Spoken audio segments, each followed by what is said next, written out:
Can everybody hear me?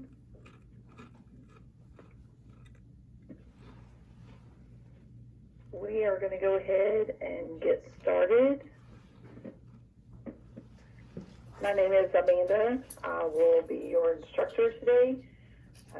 Welcome to the class. We're going to talk about maximizing efficiency, and then we're going to go over different ways to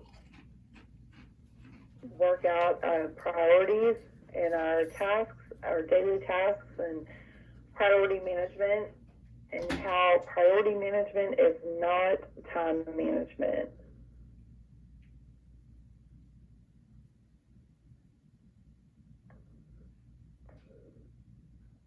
Okay, so time, what does it mean?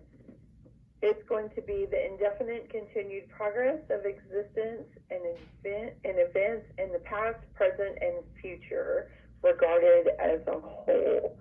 So just as we move from the past into the present and then into the future.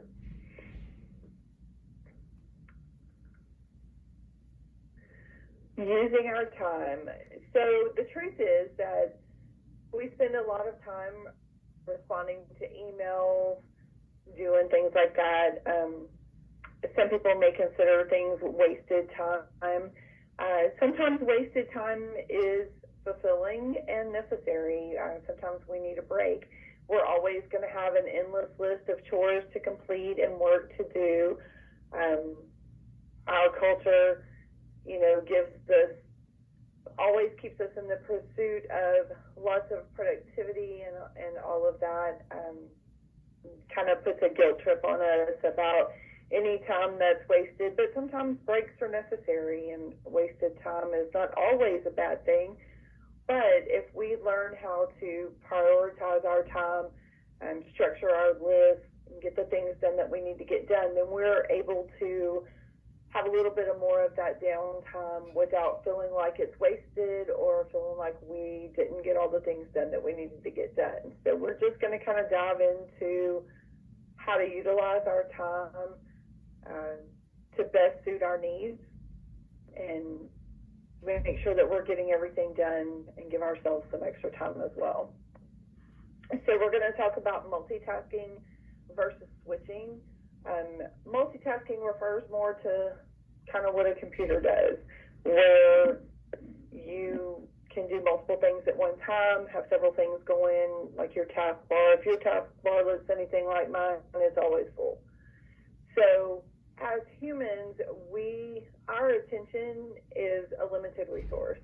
So even though we can have several things going on around us, our focus tends to only be in one place. It's limited. It's almost kind of like a spotlight where you're just honing in on one thing. So we need to be aware that that's how we function. And I used to think that I could multitask, and then when you really break it down and look at it, you realize that you've got little things going on around you, but you're really only focused on one thing. So setting your priorities for that one focus, just make sure we're just going to try to learn to make sure that our focus is on that one thing, on the most important thing. So time management is an oxymoron. Time is beyond our control. The clock is always going to keep ticking regardless of how we live our lives. So priority management is going to be the way that we're going to be able to maximize the time that we have. So we want to make sure that we're setting our priorities. And how do we do that? So there are several things that we need to look at when we're trying to establish our priorities. We need to evaluate what your style is. What do you need to accomplish? And then we need to stop and take a look at how and in what order. We want to make sure that instead of being reactive to any situation, that we're proactive. My mom always told me that your response to a situation is going to dictate how everything after that goes. And I don't know that I ever really believed that when I was young, but now that I'm older, I can see where that was some really good wisdom that she was dishing out to me at that time. You always want to make sure that you're proactive and not reactive. So when we're establishing our priorities, we want to kind of set a roadmap to tell you where to go, how to get there. You want to make specific goals, make sure that your goals are measurable. Be flexible in what you're doing. So even though you have a roadmap and you know the general direction that you want to go, it's kind of like Waze, I guess. When you have a route that you're going and something comes up and Waze will reroute you a different way, you kind of want your priorities to function in the same way. If you're heading along in this direction and something big comes up and you need to reroute, it's okay. Be flexible. You don't feel like you have to have everything set in stone. Put things in writing. I'm really bad with my list about, I keep one scratch paper, if you will, next to me on my desk where I can just jot things down, and I will then go back and put it into my list, my big list. But I try to always write things down. You want to put things in writing so you can take a look at them and not forget anything. The ball doesn't get dropped. You want to break things into small steps and make sure that you cross things off your list when you're done. That is probably my favorite part, is to be able to take things off my list. It's important to have that sense of accomplishment. And so Steve Jobs said, deciding what not to do is as important as deciding what to do. So you want to take a look at your list and make sure that you're setting deadlines. Do your least favorite job first. That's probably one of my biggest ones myself.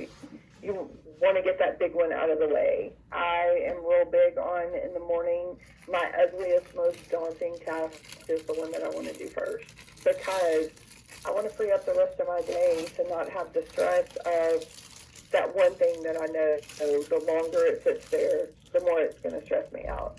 So I, over the years, have set myself up where I will knock that least favorite thing that I have out first. Mostly because it creates a lot of anxiety. I don't like phone calls because I'm always worried how the conversation is going to go. And the funny, ironic part is they almost never go bad or aren't ever what I think they're going to be. I've made it such a bigger deal in my mind than it ever is when I actually make the call. So that's my least favorite thing, where I will, first thing in the morning, knock out all my calls, where I don't have to worry about how those calls are going to go. I know how they went. They're done and they're over with. Schedule major projects in advance. That way you know what's coming and how to prioritize your schedule of events on that. Maintain a master calendar, and definitely don't bite off more than you can chew. Plan yourself out. Give yourself plenty of time and space to get the things done that you need to get done. And use a list. When you're making your list, it puts everything in front of you where you can better evaluate what you've got coming, and then you can decide what not to do or what to do on a daily basis.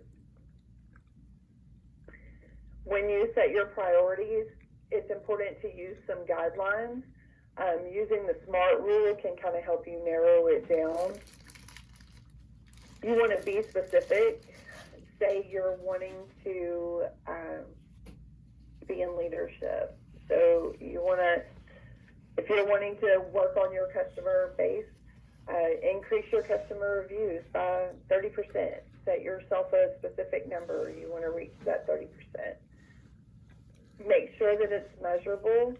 We measure our progress through monthly reporting and things like that. So monitor your reporting to make sure that you're reaching your target or not. What things do you need to tweak to hit, say, that 30%? make sure that it's attainable. If you know that you increased your reviews last year by 20%, and so because of that, you believe that 30% is achievable for this year. And if you've been measuring that, then you know kind of where you can stretch and make sure that you're hitting that goal. You don't want to set an unrealistic goal. Make sure that it's relevant based on your research. You know, does your increase correspond with what you're doing? Do you need to take on something new? Make sure that it's relevant. Make sure that what you're doing is relevant to the goal that you're trying to obtain. And then time. Make sure that you're setting apart the time to do it. Make sure that you're scheduling it in and that you've got the ability to make it happen. So, to-do lists. I'm super big on to-do lists. They increase productivity. They help you to prioritize tasks that are important. They can help you stay focused. They help you to stay motivated. Again, I'm going to go back to crossing things off the list. That's my absolute favorite. Like I said, I keep scratch paper on my desk, if you will, periodically throughout my day. I will stop. I have several different things that I do professionally, and so I keep a master list for each of those things. And as I go through my list that I jot down, I move it to the appropriate to-do list for each one. And that really helps me keep myself straight. If I'm working on one company, I pull out just a list for that company. That way I'm focused on the one and I don't jump around from company to company. You just have to figure out what the best situation is for you on your to-do list. You can see on the picture on the screen, there are several options, ways that you can set them up. Calendars function the same. I'm a big one on calendars with the time slots on them. Some people just do them by the day. Sometimes even just by the week is sufficient. If you're not using them effectively, they can leave you feel more disillusioned and stressed out, maybe even overwhelmed. So just make sure that you're monitoring how you're feeling about your list. Are you using it, or is it so overwhelming and not functional for you that you just set it to the side? If you're just setting it to the side, then try something different. Maybe that way it just isn't working for you. Kind of think of it as a filing system, if you will. The concept is great, but if you're just tucking papers away with no structure or system, then the filing system is going to have a non-fulfilling effect. It's not going to function for you the way that you need it to. Trial and error is going to help you. Some people like apps.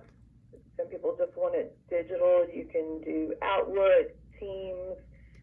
I'm really an old school. I like paper. I want paper. So digital things do not work for me.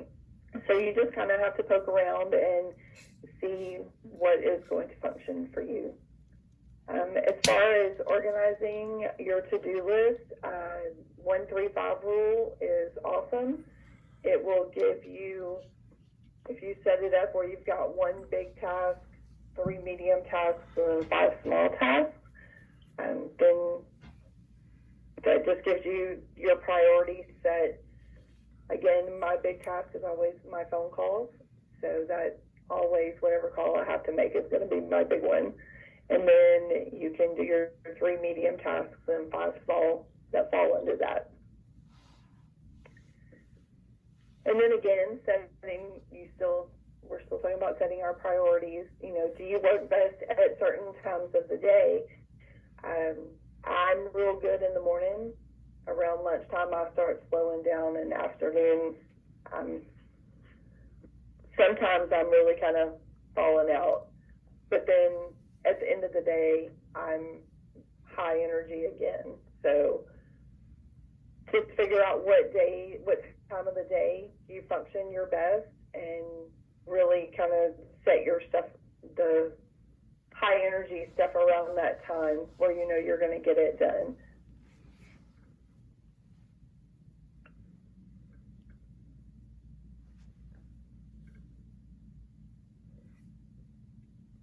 And then you can also create your, one second, I'm having technical difficulties.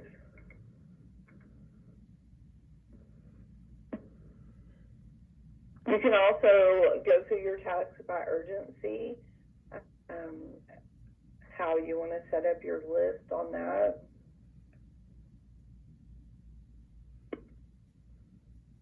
Give me just a second. I apologize. My screen is hung up.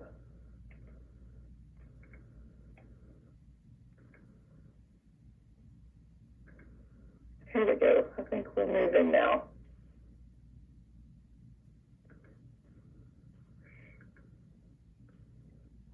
Okay.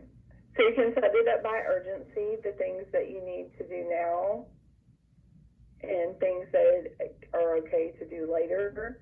And then things that you can delegate. You know, you have to remember that everything doesn't have to be done by you. You can also delegate tasks if you need to. Maybe it's something that falls out of your wheelhouse and it's not your specialty, but you know that you have someone else on your team that can do it, then you can delegate that. Is it something that's more efficient for you to do, or for you to have someone else do it?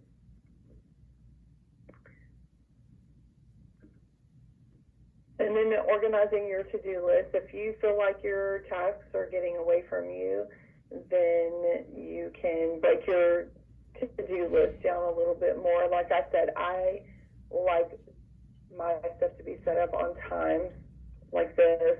You can give each task a block of time on your schedule.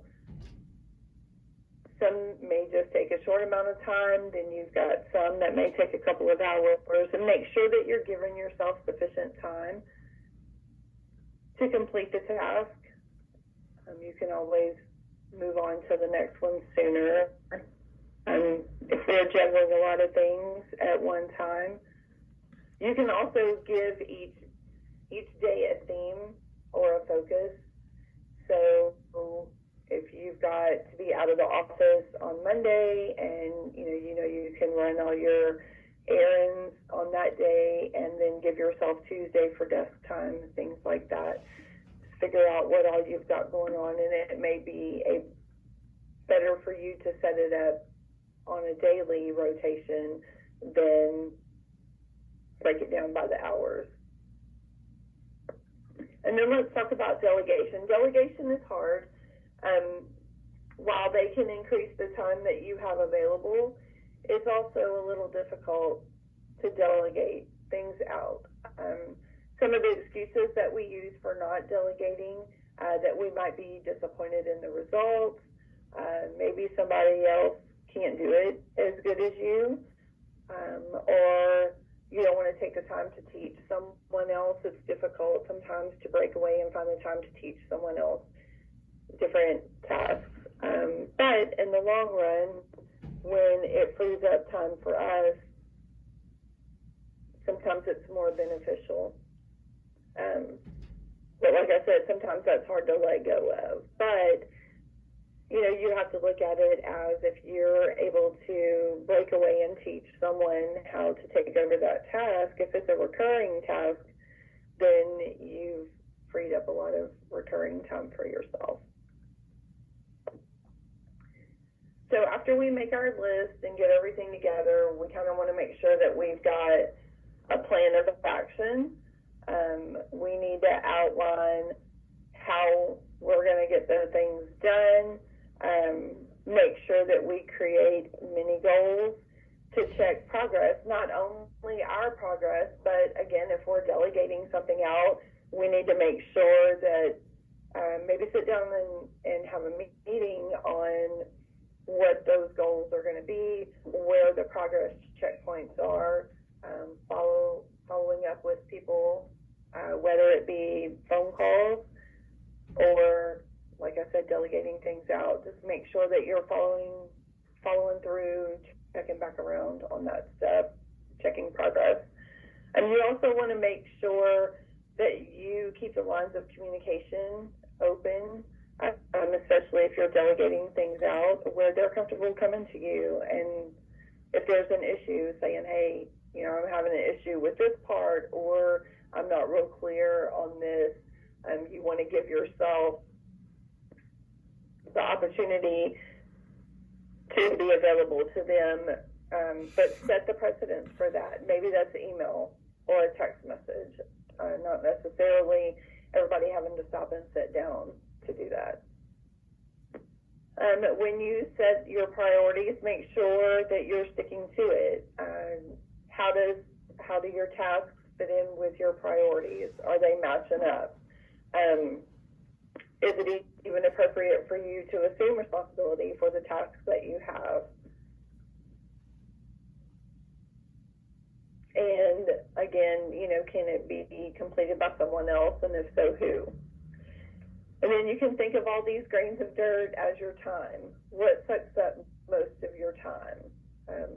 A lot of times meetings can take up a lot of your time. So questions to ask yourself when you're considering setting up a meeting. Is the meeting necessary? Is it truly something that you have to sit down and meet with everyone about? Is it something that can be communicated in another way?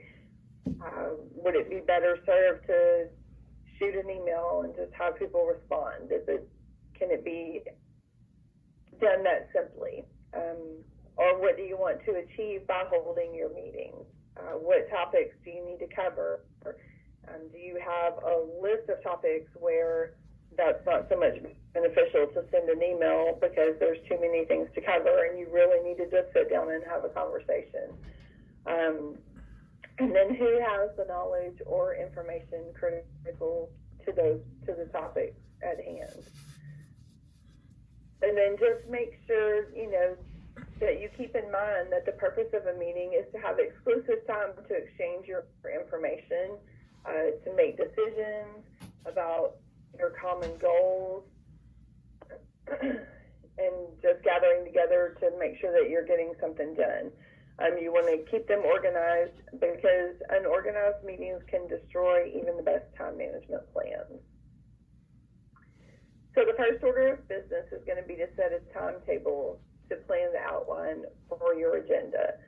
On your agenda, you want to summarize your key issues, make sure that you're reaching conclusions, identify responsibilities, and ultimately assign tasks if need be.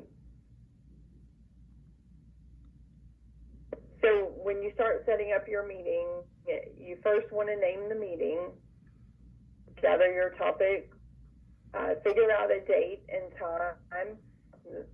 Date and time is always, I feel like, the most difficult part of a meeting. You accommodate as many people as you can, and you're never going to be able to accommodate everyone. So just, you do the best that you can and put it together. Establish your location. Try to kind of make it a central location. Sometimes we don't always have meeting rooms that we can utilize. So if you have to step outside, just make sure that it's kind of a central location. Who needs to attend? How many attendees will you have? And again, when you're establishing your date and time and all of that, your fundamental people for your meeting, you're probably going to be more likely to try to accommodate their schedule. And who's going to run the meeting? Is it something that you can handle? Or, again, is it out of your wheelhouse? If it's out of your wheelhouse, then who do you need to bring in? Is it something that you can run and just have a speaker or something like that? And then you also need to make sure that you plan for cleanup when everything is finished, and feedback. feedback is always good. You want to know what you could do different or better on your next meeting. Is everybody staying focused? Are we moving along and doing all the things we need to do? And then once you set everything up, then you need to implement the things that you make sure that you reserve your location. Once your location is selected, make sure that you reserve it, that everything is ready, that it's available and good to go. Invite the people that you need to be there, whether that's an email, a formal invitation, however you need to do it. Make sure that you cover your audio and visual needs. If you need sound system, if you're going to need projectors, anything like that, make sure you've got all of that covered. How many people are attending? Food and refreshments. Are you just going to offer snacks and drinks, or are you going to have a meal at your meeting? Room setup, you're going to need to make sure that whatever establishment that you're using, that your room is set up in a manner that functions for what you're trying to do. Again, if you're having a full meal, then you're going to want tables and things like that. But if you're just doing snacks and refreshments, then you may not need the tables. If you're going to be, you need to make sure that you have together any handouts that you're giving out. If it's something they're going to have to write on, take notes on, forms to fill out, any of those kind of things.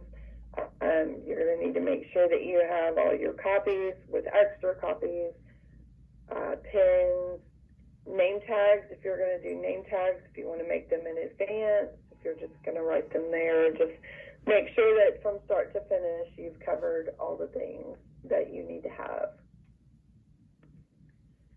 So then let's talk about disruptions or distractions. You want to make sure that you allow yourself the focus that you need to get things done without interruptions. You want to try to avoid interruptions as much as possible. Make sure that, especially if you're in a meeting, that calls are being held, visitors are not coming in, that you make sure that you budget the time and plan ahead for getting everything ready for your meeting, going through the time of your meeting, and then the rest of the things. But you also want to control the distractions on your day-to-day schedule. Again, make sure that you're budgeting time. If you need to come in early to focus, to have the focus without the interruptions, then come in a little bit early and focus on, but make sure that you focus on the reason that you're there and that you're not doing other things. And then with regard to meetings, you want to make sure that you establish periods in your day that you can meet with people as they drop in.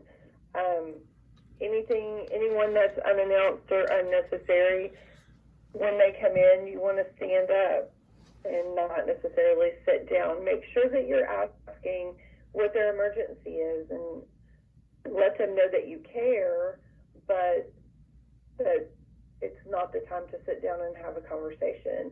And make sure that if you have periods in your day when you're able to have meetings one-on-one like that, make sure that you let them know what your schedule is, when you're available for those. Give them more than one time to choose. Tell them what your availability is. If they come in on Monday morning, but you're not available until Tuesday morning or even Wednesday afternoon, give them the option to pick one.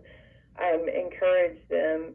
This not only allows you to give your undivided attention to them when they come in, it also allows them time to plan what they want to talk to you about, the things that they want to address, if they need to bring anything in or what have you. And again, let them know, I would love to sit down and talk to you, but I want to give you my undivided attention. This is when I'm available. When can you come in?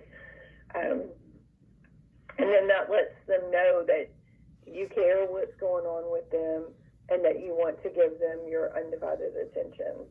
But make sure that the people around you know your schedule and make sure that you're setting aside time for that. So we want to try to watch our productivity, do less and get more done. And by writing down our priorities and goals, we're not scatterbrained with that, and we're more focused. We know our priorities, we know what's important, we know what our goals are, we can work toward that. You want to use that to build strong relationships, to identify time wasters and eliminate them. You want to be in control of your time and not have your time be in control of you. You do kind of want to push yourself and take care of small stuff. Don't procrastinate. When you're taking care of the small things, sometimes when I feel like my day is I'm not being very productive, I'll stop and I'll grab, 2, 3, 4 small little tasks that I know that I can knock out real quick, and I can mark them off my list. And then I feel like I'm accomplishing something. And allow yourself that. Or if you're just way deep into something and it's just not coming together, get up, go outside, walk around for a little bit, stretch, do whatever. Get outside. I like to get outside and grab some fresh air. And sunshine always does me a lot of good. And then come back. Most of the time when you come back, things look really different the next go around than they did the first one when you're getting overwhelmed. And like I said, grab a few little small things off your list, knock them off. And that way you can at least have something to mark off your list. It doesn't have to be perfect. What's that old saying? Just hit a lick at a snake and see how you come out. Try not to make a habit of working extra hours. Try to keep your prioritization to where you can get accomplished what you need to in your set schedule.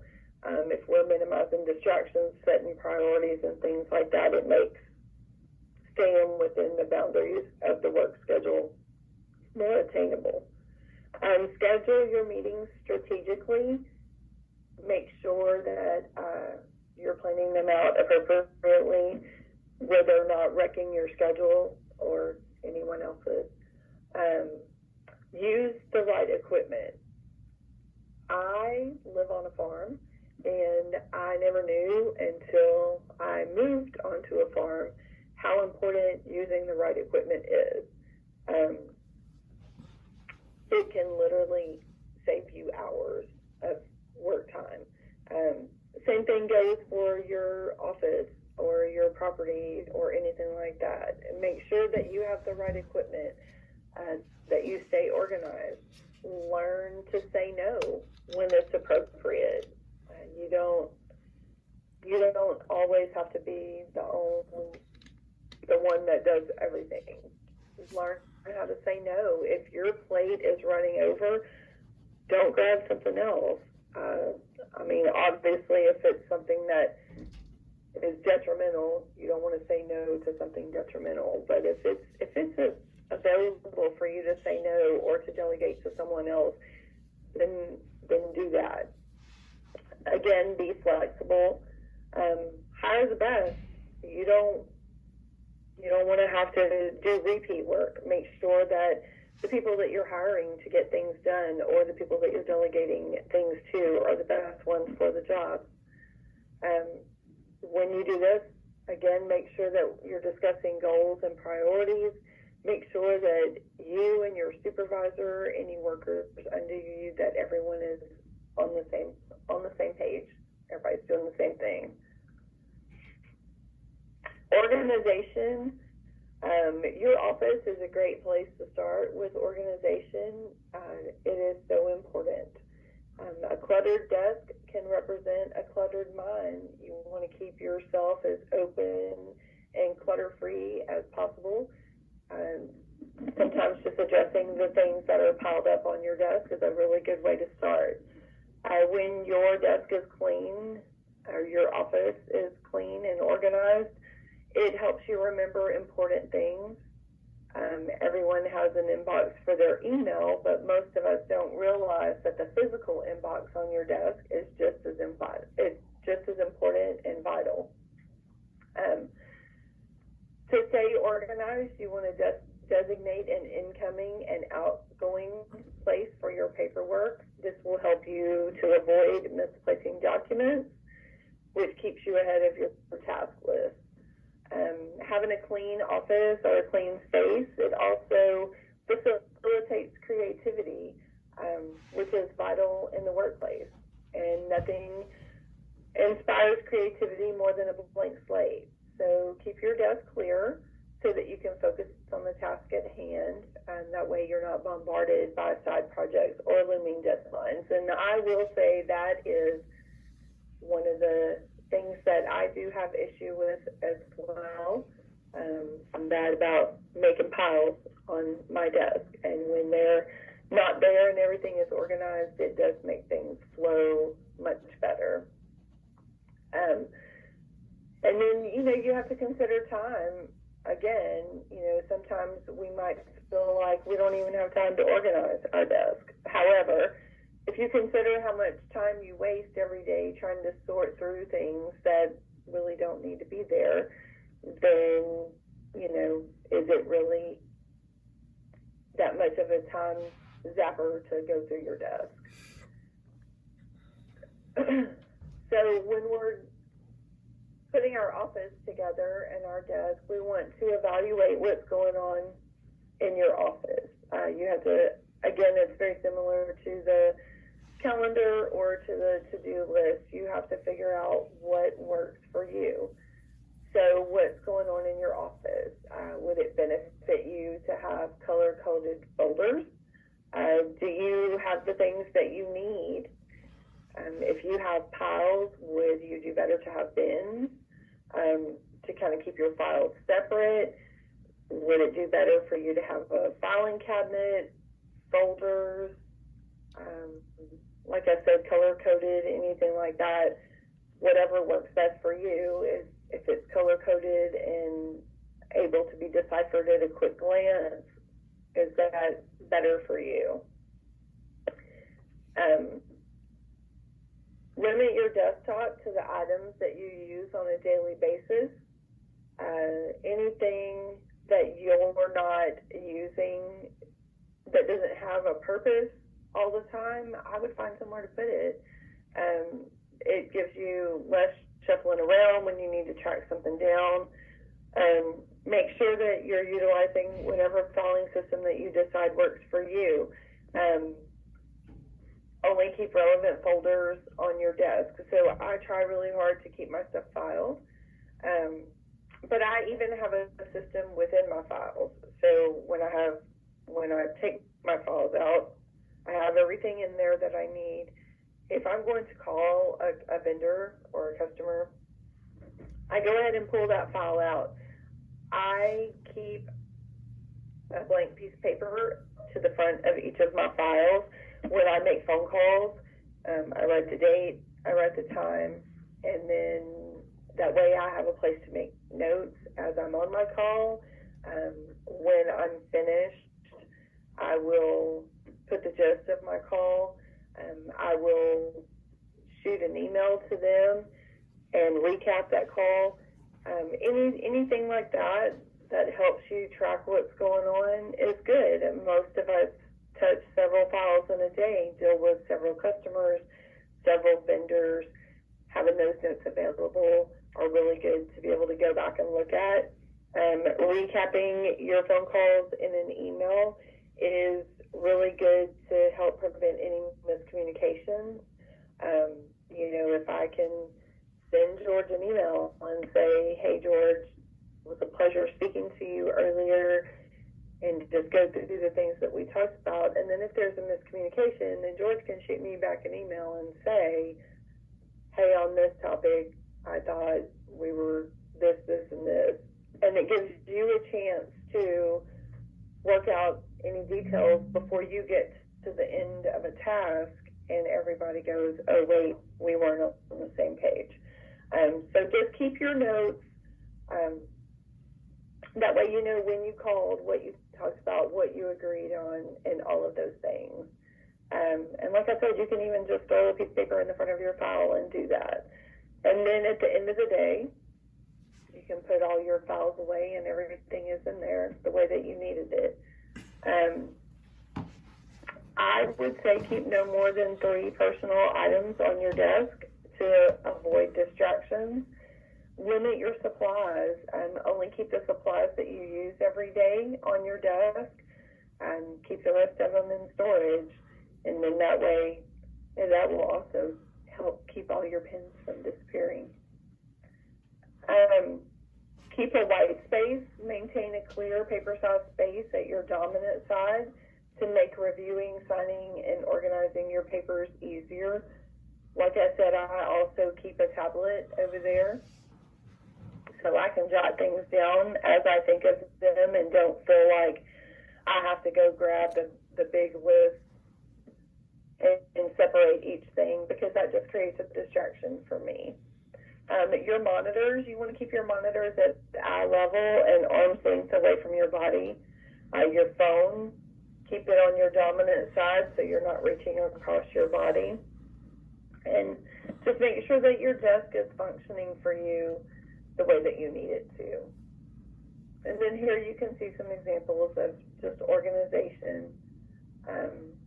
Keep your junk drawer straight, your supply drawer, that way you know what you have, what you need. Drawer inserts can help with organization. They can put some organization to your chaos. They give you a designated place to keep all your things. On your filing cabinets and bins and things like that, utilize your wall space. Everything doesn't have to be at low level. You can utilize your wall space. At eye level, you want to make sure that you have things in place that you need for daily reference. This will also alleviate your desk clutter if you can put it on the wall where you can see it. And also, when in doubt, throw it out. If it's something that you're not using anymore and you don't need, you can either file it away or just throw it out. But again, you can see in the pictures, you can have wall bins to help with your paper organization. If the desk ones aren't working, maybe you have a smaller desk. Make sure that you throw things away and recycle. You want to keep a trash can and a recycle bin within reach. That way you can toss unnecessary items. Or again, if you're afraid to throw away loose paper, maybe they have important notes on them or something like that, you can file them away, or you can scan them into your computer, put them into your computer, and then that eliminates your papers everywhere. Every Friday, take 5 minutes before you leave for work and file away the contents of your desk and get them put away. If it's something that you're going to need on Monday, keep those out. If it's something that you're not, go ahead and put them away, or even make a Monday file at the front of your cabinet, and that way it's still off your desk, but at your grubby little fingertips on Monday when you need it. Make sure that you clean the trash off your desk too. We are all bad about opening something and maybe just chucking the trash, and that stuff will stack up too.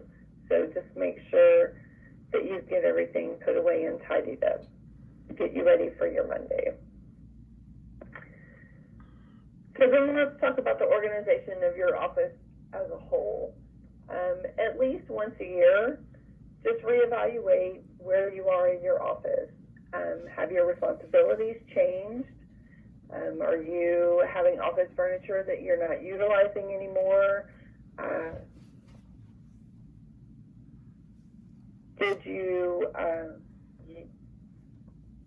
Are you in a situation where you used to not meet with, maybe you didn't meet with customers before and you do now?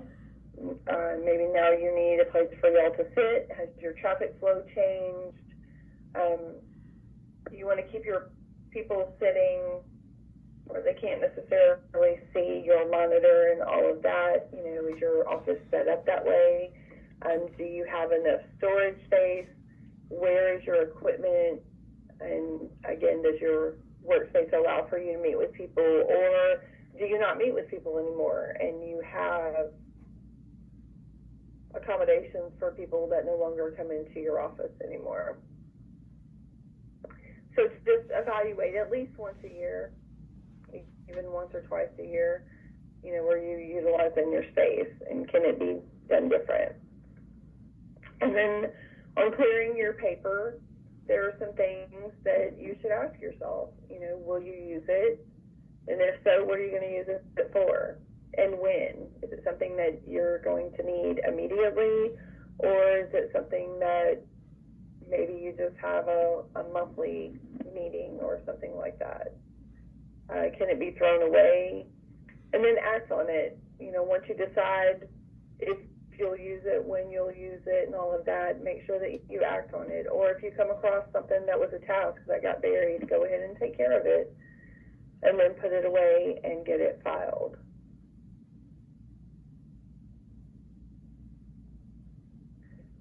And I do have a question in the chat that says, if my shift ends at a specific time, I tend to work up to that time or after. Would you recommend getting ready for the next day, a half hour prior to the end of the shift? Yes, that's how I would do it. If you have enough that requires a half hour, then yeah.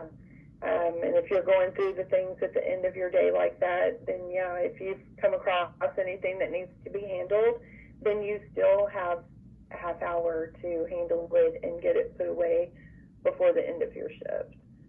But I agree, I do mine daily. I don't necessarily wait till the end of the week, but at the end of the week, I tend to have a bigger pile too. So, but yes, absolutely, take your 30 minutes before and go through everything.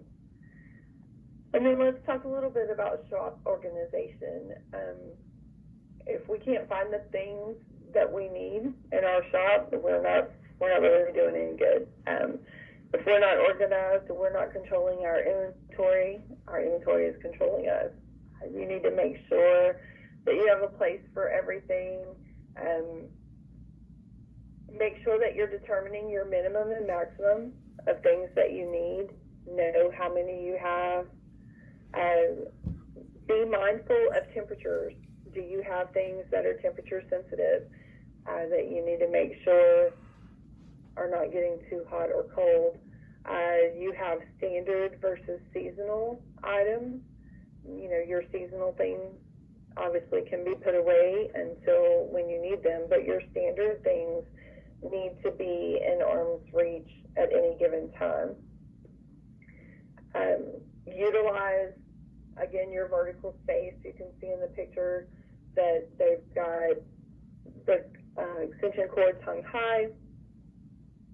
The side of the cabinets are being used all the way up the cabinets.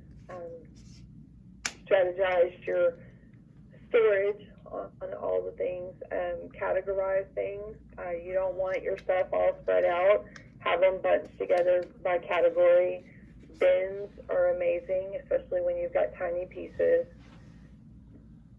Just make sure that you have it where you can see it, and don't wait until you run out of things to order more.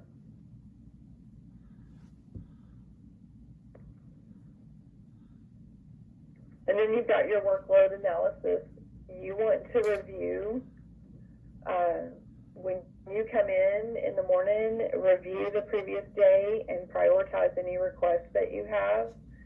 You want to review your make-ready board and move-in schedule, make sure that you know what's coming up. And then you want to plan the day. You need to, do you have texts coming in? Do you need to have a check-in for them? Know who you need to assign to what. No phones, just to keep the focus and get everything done. And then make sure that you're closing work orders at scheduled times. Make sure when you're planning your stuff that you leave enough time. You always want to over-deliver. If it's going to take you 2 days to get something done, maybe tell them it's going to take 3, and then let them be pleasantly surprised when it only takes 2. Just make sure that you're leaving enough time for if somebody doesn't show up, if you get out on a task and something goes horribly wrong, anything like that. Just make sure that you're giving yourself time.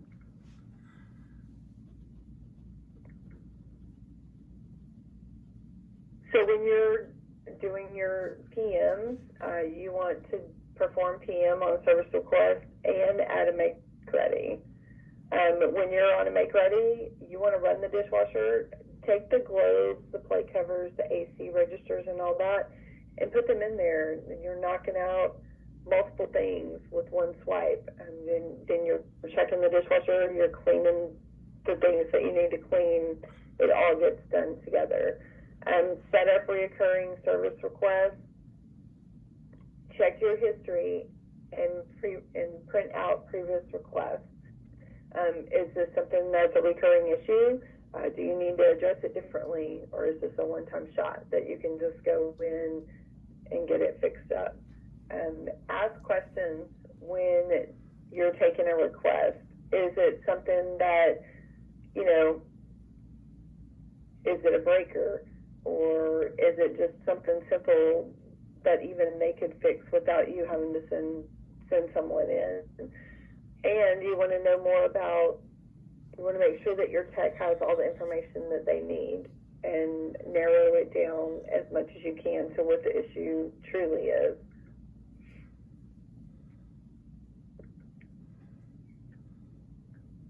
And then to maximize your efficiency even more, you want to train your team. Work with your maintenance team. Make sure that they're going to training. Make sure that they've received the best training that they can, that they know what they're doing. Overestimate your timetable. It's always better to come in sooner than to have to stretch it out later. But if it's something that you're going to have to, if something goes wrong and it's going to have to be stretched out, you need to let them know, let your tenants know, or let your clients know as soon as possible, and then that way you're not waiting till the last minute and then springing it on them. Keep them abreast to what's going on as soon as you can. Keep everybody on the same page. Make sure that your maintenance supervisor and property manager are on the same page and that they're delivering the same message. And again, that the message is being delivered. Institute a preventative maintenance plan. Super important. Make sure that everyone knows the plan, knows the expectation, and what's going on. You can give a list of troubleshooting techniques to kind of help walk through with the training. Make sure that, and then I have a question in the chat that says they're having trouble getting the maintenance team to commit to training. They say they're too busy. Maybe schedule shorter training, see if that works. Set up something where, maybe you have somebody come in, or like we're talking about here on this part, and maybe a list of troubleshooting. Maybe that will help. Some kind of techniques that they can walk through on the phone with residents. But like I said, I would try to maybe have somebody come in or do a group training where, again, like we were talking about with the meetings, where it's focused, it's shorter. I know there are a lot of Zoom things now. If you can't get somebody to come in person, maybe something like that. And try to do some training that way, maybe shorter spurts, and see if you can get them to commit to that. Call them in for a meeting. I wouldn't do it all the time, but at least periodically, and then at least you're getting something in. You can also pre-inspect your move-outs, so you know if you're going to need an electrician to come in, if you're going to need a vendor. That way you can schedule your outside contractors and vendors in advance and have everything set up. And then you know what you're up against. Keep your inventory up. Make sure that you have all the tools and equipment that you need. When you head out to a unit, make sure that you're bringing supplies with you.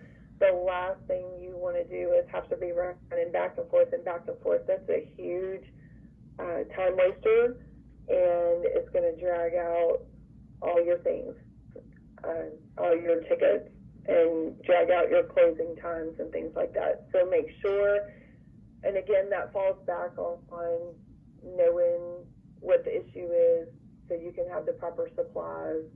And if you need to just have an electrician come out from the jump, that way you know what you're up against from the very beginning.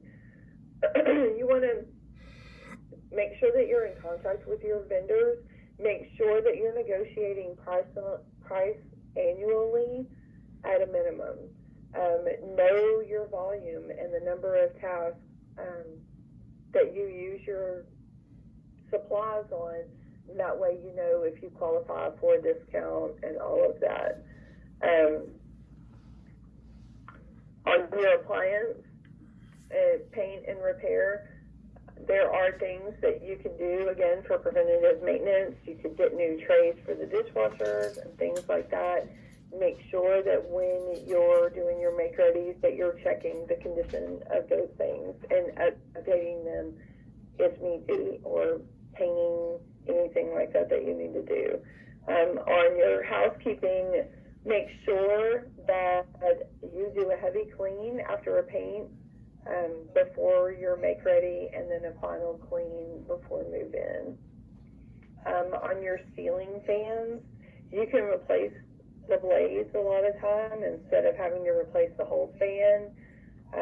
On your window coverings, you can replace single slats rather than replacing the whole window covering. And even laminate counters, you can use a fine sandpaper and comb it to get a lot of things off of them and keep them in good condition.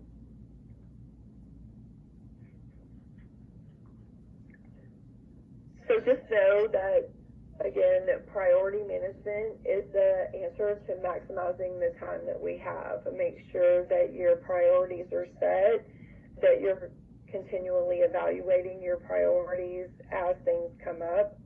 And again, the SMART, apply SMART to anything where you want to be specific on what you're trying to accomplish. Make sure that your task is measurable, that your goals are attainable, that it's relevant, and that your time is budgeted for each task that you have.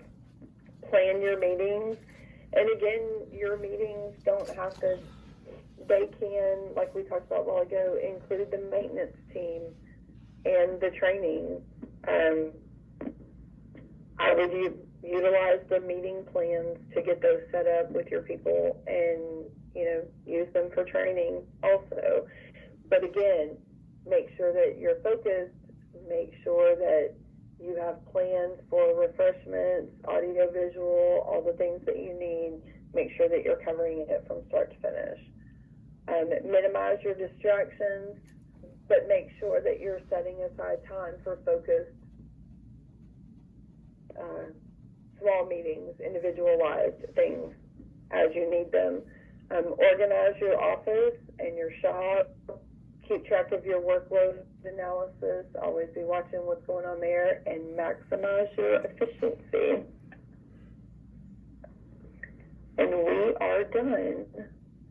If you have any other questions or comments, I would love feedback, anything like that, feel free to drop that in the chat. And you guys have an amazing day. Thank you very much for coming to my class.